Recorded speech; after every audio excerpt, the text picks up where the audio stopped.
ઉમરાજ પંચાયત દ્વારા 15 સોસાયટીઓમાં ભરાયેલ વરસાદી પાણીના નિકાલનું કાર્ય શરૂ કરાયું। ભરૂચ શહેર અને જિલ્લામાં મનમૂકીને વરસેલા ભારે વરસાદે નીચાણવાળા વિસ્તારો સહિત સોસાયટીઓમાં પણ જળભરાવ જોવા મળ્યો હતો। ઉમરાજ ગામની હદમાં આવતી 15 જેટલી સોસાયટીઓમાં પણ વરસાદી પાણી ભરાઈ જતા રહીશો મુશ્કેલીમાં મુકાઈ જવા પામ્યા હતા। વરસાદી પાણી ભરતા ઉમરાજ ગામની હદમાં આવતી 15મી વધુ સોસાયટીના રહીશોએ વરસાદી પાણીના નિકાલ માટે ઉમરાજ ગ્રામ પંચાયતમાં રજૂઆત કરી હતી, જેને ધ્યાને લઈ તત્કાલ પંચાયત દ્વારા 15મી વધુ પંપ મોટર સાથે મૂકી અંદાજે 20મી 25 લોકો પાણીને બહાર કાઢવાના પ્રયાસો કરી રહ્યા છે।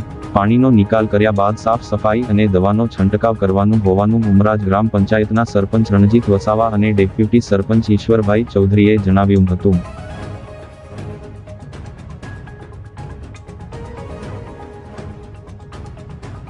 नमस्कार, હું ઉમરાજ પંચાયત ઈશ્વરભાઈ ચૌધરી બોલું છું, સરપંચ।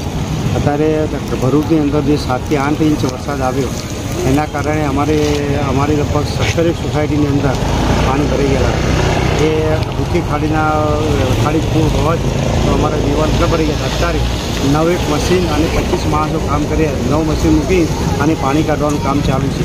એ પાણી કાઢી તરત જ અમે એની અંદર જે સફાઈનું કામકાજ અને દવા છાંટવાનું કામકાજ બી ચાલુ છે। 25 માણસ અત્યારે લાગેલા છે ઉમરાજ પંચાયત પાણી કાઢવા માટે, અને 9 એક મશીન લાગેલા છે।